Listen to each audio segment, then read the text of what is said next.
जय गुरु जी, शुक्राना गुरु जी, अनंतम अनंतम शुक्राना गुरु जी। जय गुरु जी, प्यारी प्यारी संगत जी।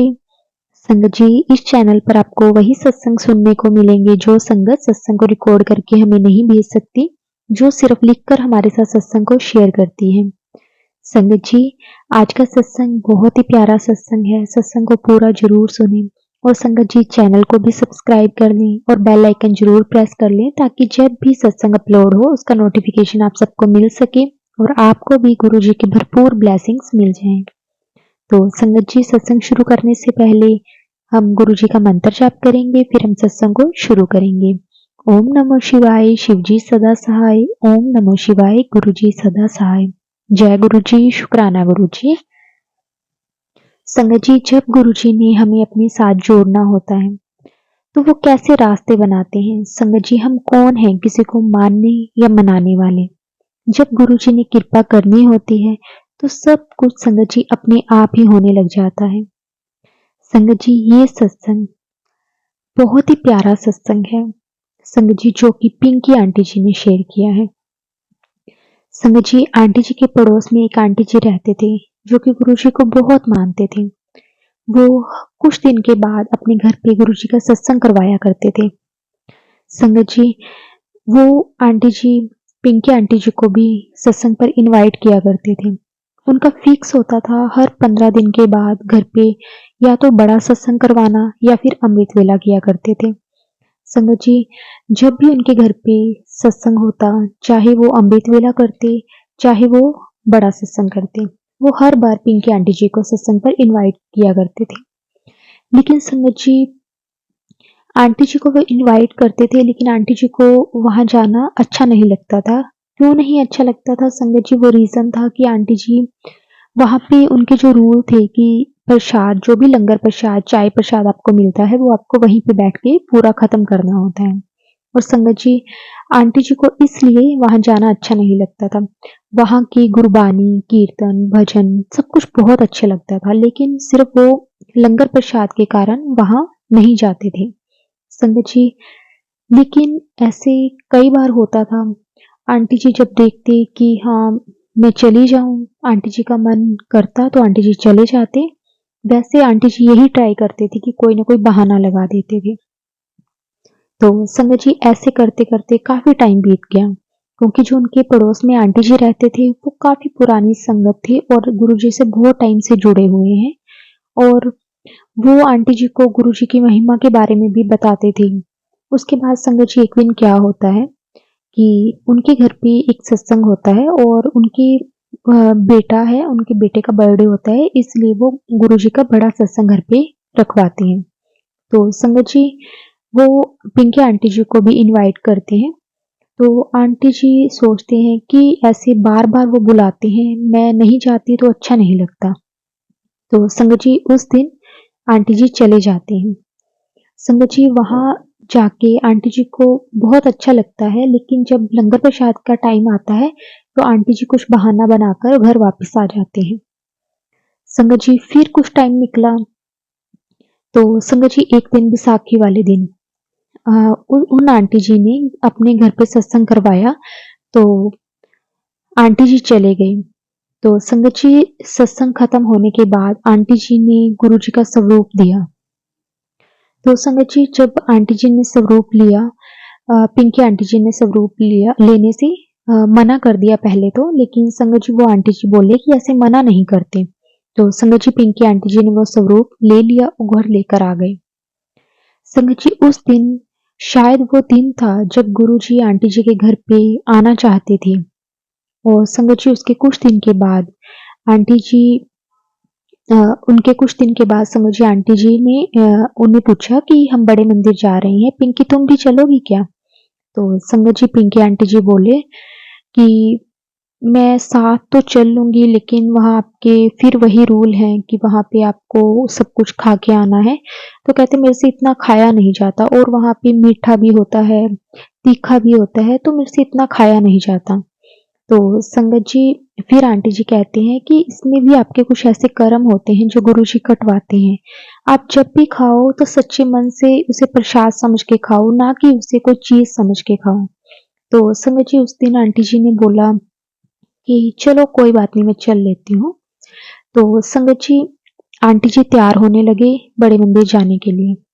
तो संगत जी आंटी जी को ना एकदम से जैसे कहते हैं ना कि टेलीपैथी के ज़रिए भी गुरुजी हमें कुछ ना कुछ कहते हैं। तो संगत जी आंटी जी को अचानक से जैसे एक आवाज़ आई, मेरा कच्चा पक्का भगत। तो संगत जी आंटी जी ना मतलब एकदम से आंटी जी बहुत हैरान हो गई सुन के कि ये एकदम से आवाज़ कैसे आ गई। तो आंटी जी को फिर जैसे आंटी जी तैयार हो रहे तो आंटी जी को यही आवाज़ फिर दोबारा सुनाई दी, मेरा कच्चा पक्का भगत। संगत जी आप विश्वास नहीं मानोगे कि आंटी जी के पैरों के नीचे से ज़मीन ही निकल गई। संगत जी उसके बाद आंटी जी बड़े मंदिर आंटी जी औरों के साथ जाने लगे और संगत जी वहाँ जाते-जाते रास्ते में ऐसे ही गुरुजी के बारे में वो आंटी जी उनके जो पड़ोस वाले आंटी जी थे वो बातें करते रहे कि गुरुजी जब अ, संगत जी देखो गुरुजी की महिमा। जब वो रास्ते में जा रहे थे तो वो पड़ोस वाले आंटी जी पिंकी आंटी जी को एक सत्संग सुना रहे थे जिसमें संगत जी यही लाइन्स थी कि गुरुजी के पास एक संगत जाती थी और जिसे गुरुजी कहते थे कि मेरा आ गया मेरा कच्चा पक्का भगत। संगत जी आंटी जी मन ही मन में सोचने लगी कि ये मेरे साथ क्या हो गया कि यही लाइन मुझे जब मैं तैयार हो रही थी तो मुझे सुनाई दी। संगत जी आंटी जी ने वो पूरा सत्संग सुना तो उसके बाद आंटी जी ने अपने पड़ोस वाली आंटी जी को बोला कि मुझे भी आज तैयार होते हुए ऐसा फ़ील हुआ जैसे मुझे पंजाबी में किसी ने बोला है आ गया मेरा कि मेरा कच्चा पक्का भगत। तो संगत जी वो आंटी जी ने फिर पिंकी आंटी जी को बताया कि आप गुरुजी से इतना प्यार करते हो, आप गुरुजी को मानते हो, गुरुजी की महिमा के बारे में भी आपको पता है, लेकिन जब बात आती है प्रसाद, लंगर प्रसाद की, चाय प्रसाद की, तब आपका मन डोलने क्यों लग जाता है। तो संगत जी ऐसे ही फिर वो आंटी जी को पिंकी आंटी जी को समझाने लगे कि आपको ऐसा नहीं करना चाहिए क्योंकि इससे हमारे बहुत सख्त कर्म होते हैं जो गुरुजी हमारे कटवाते हैं।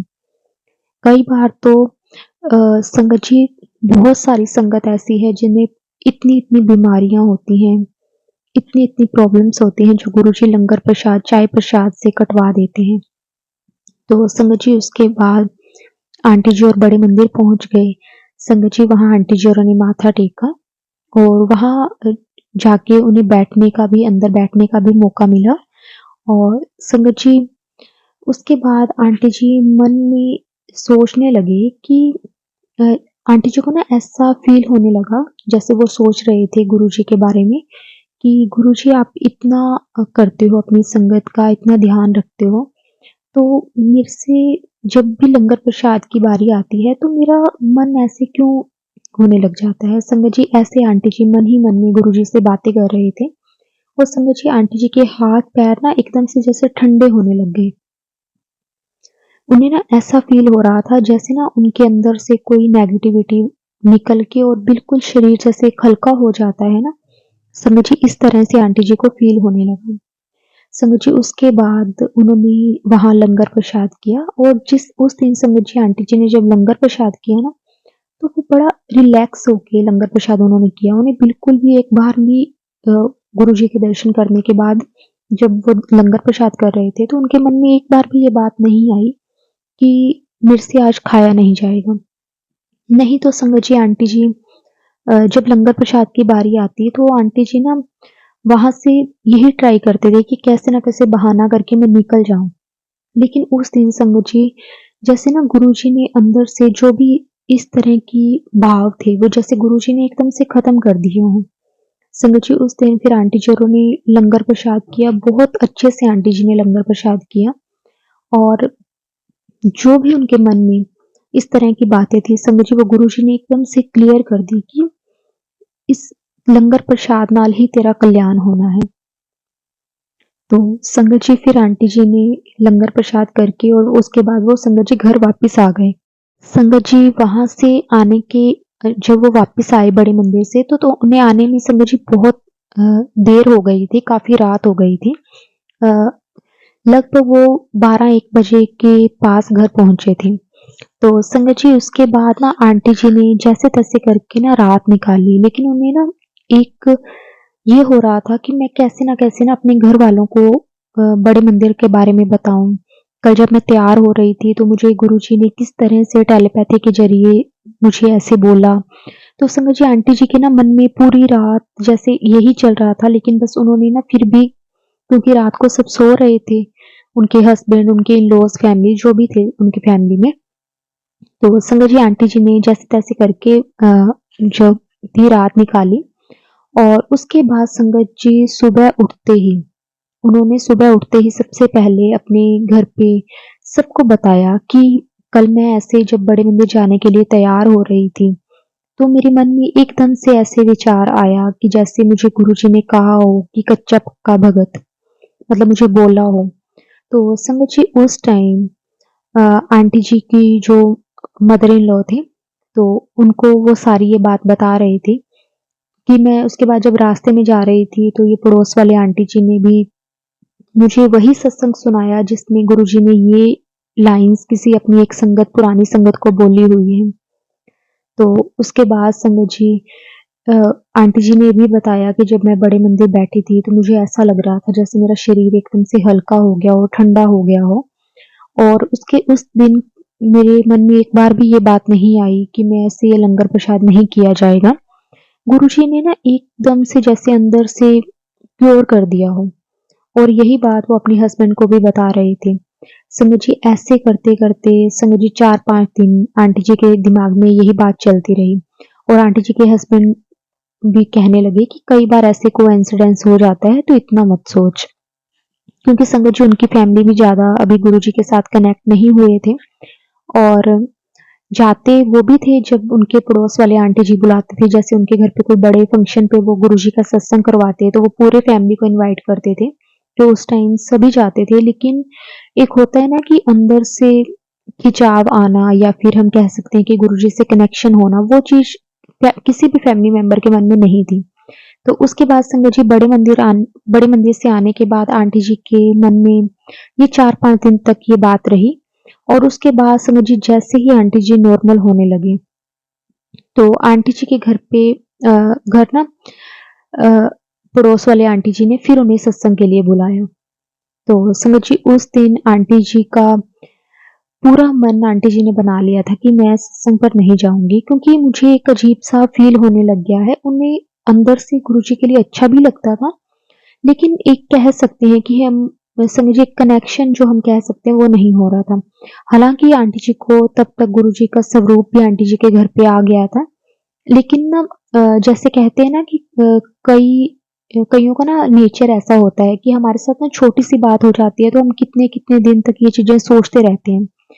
कई अ, कइयों का ना नेचर इस तरह का होता है, और आंटी जी का नेचर भी ऐसा ही था कि जब वो उनके साथ ऐसा हुआ ना, तो वो कई दिन तक ये बातें सोचते रहते थे। रात को उठ के बैठ जाना कि मेरे साथ ऐसे कैसे हो सकता है? लेकिन आंटी जी के जो हस्बैंड थे वो यही कहते थे कि ये कोइंसिडेंस है, ऐसा कुछ नहीं है। लेकिन गुरुजी कहते हैं कि कुछ भी कोइंसिडेंस नहीं होता, मेरी मर्ज़ी के बिना कुछ नहीं होता। लेकिन तब तक संगत जी, आंटी जी और उनके पूरे परिवार को ये बात नहीं पता थी। उसके बाद संगत जी क्या होता है, आंटी जी जो पड़ोस वाले आंटी जी होते हैं, उनके घर पे जब सत्संग होता है, तो वो उन्हें आंटी जी को फिर इनवाइट करते हैं, पिंकी आंटी जी को। लेकिन उस दिन आंटी जी सोचते हैं कि मैं नहीं जाऊँगी, अगर मैं गई तो फिर मेरे दिमाग में वही चीज़ें आएँगी। तो आंटी जी उस दिन सोचते हैं कि मैं नहीं जाऊँगी। तो संगत जी लेकिन फिर वही चीज़ कि गुरुजी ने आंटी जी को जोड़ना था। तो आंटी जी के आंटी जी जो उनके पड़ोस वाले आंटी जी थे, उनकी जो बहू थे, वो आंटी जी की फ्रेंड थी। और उनका फ़ोन आता है आंटी जी को कि मैं ना आज मुझे कहीं काम से ना जाना पड़ेगा, मैं सत्संग के टाइम तक तो आ जाऊँगी, लेकिन गुरुजी के दरबार में फूलों की ना डेकोरेशन करनी है, तो आप ना प्लीज़ थोड़ी देर पहले आके मम्मी की हेल्प करवा देना। तो संगत जी पहले तो आंटी जी का पूरा मन था कि मैं नहीं जाऊँगी, लेकिन गुरुजी का बुलावा था और गुरुजी ने कोई ना कोई तो रास्ता बनाना ही था। तो संगत जी फिर गुरुजी ने यही रास्ता बनाया कि उस दिन गुरुजी का दरबार उन्होंने पिंकी आंटी जी से सजवाना था। जय गुरु जी, शुक्राना गुरु जी। संगत जी, गुरु जी ना किस किस तरह से अपने बच्चों को कनेक्ट करते हैं, किस किस तरह से अपने बच्चों को जोड़ते हैं। संगत जी, गुरु जी का ना जितना भी हम कह सकते हैं ना कि गुरु जी के लिए ना संगत जी शब्द ही कम पड़ जाते हैं कहने को। तो उसके बाद संगत जी पिंकी आंटी जी औरों के घर पे जाके गुरु जी का दरबार उन्होंने सजाया।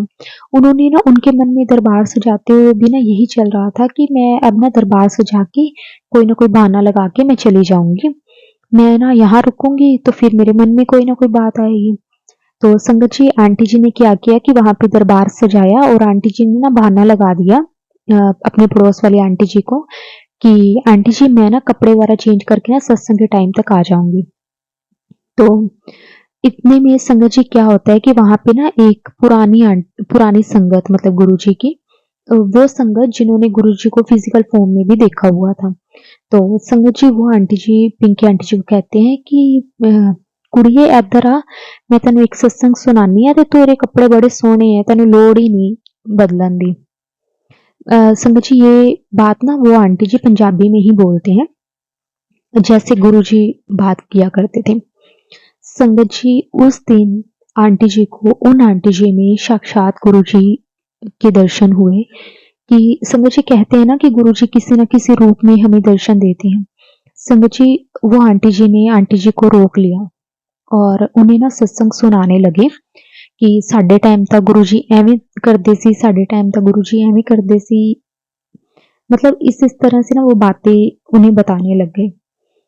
तो संगत जी इतनी देर में टाइम हो गया सत्संग का, जो भी आंटी जी ने रखा हुआ था वो सत्संग शुरू हो गया। आंटी जी घर पे जा ही नहीं पाए क्योंकि संगत जी कई बार ना कुछ ऐसे हम कह सकते हैं हर बार ये चीज नहीं होती कि हम पे ना कोई प्रॉब्लम आए तभी गुरुजी हमें अपने साथ जोड़े।